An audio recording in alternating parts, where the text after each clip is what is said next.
What's up, Land Pokey? So I'm gonna have an NU battle for you guys here against a YouTuber by the name of Colorful, and she's pretty cool. She messaged me on Skype, and I was like, sure, I'll accept your NU battle. Sounds kind of fun. And I'm actually using a team a friend of mine named Robotnik is Sexy kind of came up with, and it's a good team. He passed me along the sets for the team.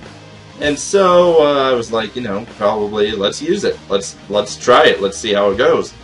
And on her team, she has Gigalith, Dragonair, Weezing, Gorbis, Butterfree, and Kricketune. Which, props for using Kricketune.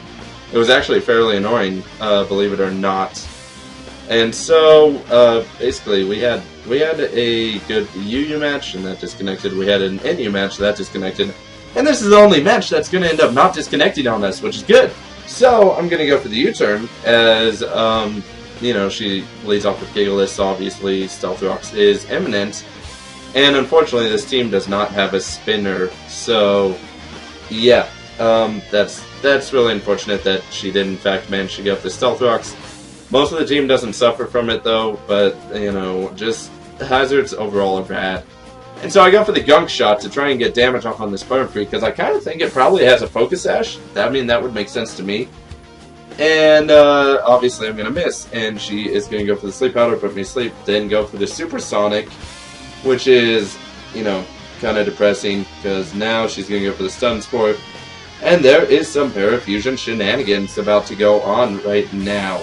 So Marlwolf is confused, going to hit itself, unfortunately. Because, I don't know why. Bastiodon, why do you not break through the confusion? And now U-turn's gonna come, because she wants to get her Butterfree out there and start setting up on me, is my guess.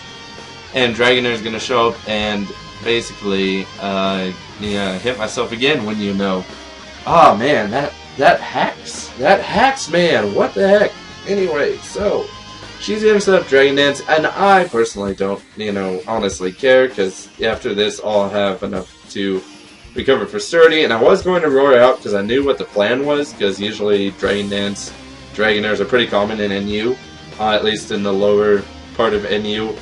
And of course, when I get paralyzed, as I break through the confusion. Fortunately, this time around I don't get paralyzed, which means I can Roar, and now her Kricketune comes in, takes a little bit of spike damage, which is fine, It's awesome. That's why hazards are always good to get in NU. And here I thought she was going to overpredict on me switching out, because the taunt was pretty obvious. But unfortunately, yeah, she doesn't, and now I'm shut down with that. Now I'm gonna bring in my Torterra, as she's gonna Parasol me, so that means I can only stay in a certain amount, which is not good for me. And now she's gonna go for the knockoff and knock off my Yachi Berry, which is not a big deal, because I don't even see anything except the Dragonair that might have an Ice-type move, and I seriously doubt that she does, because she would have gone for it. I mean, I guess Gorbis could have an Ice-type move, but I think, overall, I don't think it's going to happen.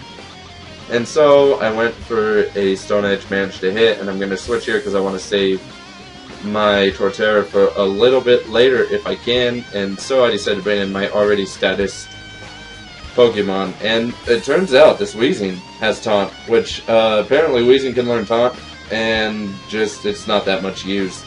Turns out, because Will-O-Wisp Pain Splint shenanigans are a little bit better. And so now Miss Drevis is going to come in, as she goes for that Memento, which is unfortunate, let me tell you. And this Miss Drevis has a gimmicky set. It actually runs Hex. In addition to Will-O-Wisp, and the Garbodor also has Toxic Spikes if Toxic Spikes are needed over Spikes. For this team, though, obviously Spikes is a little bit more needed than Toxic Spikes. And so I'm going to Will-O-Wisp and get that burn, break any Focus Sash that might have been there, and I obviously get paralyzed, which is unfortunate. Now I decide to bring in my Swallow, as I'm pretty sure a Supersonic is inevitable. She is going to miss, fortunately for me. Compound Eyes obviously doesn't make you have perfect accuracy, so I'm going to Brave Bird everything as much as I can, because I honestly forgot that Golurk was still there, and honestly I just kind of needed some Death Fodder for this, or not Golurk, Gigalith, sorry, my bad. I forgot the Gigalith was still there, and I needed Death Fodder of some sort. And so, Death Fodder is going to be my Swallow. She goes for the Explosion, which Yeah, it's pretty respectable, normal gen explosion. It's not too bad. And, you know, get critted and die.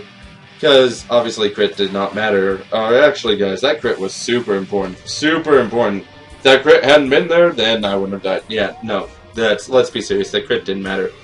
So she's going to go for the Outrage here, as I believe I just go for the Earthquake, because I just wanted to kind of finish off this Dragonair. It's been a pain in my butt. And so, because I didn't go for the Rock Polish, I'm kind of worried about this Gorbis outspeeding me, but she mentioned she was modest, in which case a Gorbis cannot outspeed me, which is happy days, because Woodhammer is going to finish the battle. Hope you guys enjoyed. Make sure to leave a like on this video, and comment question will obviously be in the description. I forgot to put one last time around, but now with Pokemon X and Y out, I have a Pokemon X and Y related question. So see you guys next time, Planet Poke.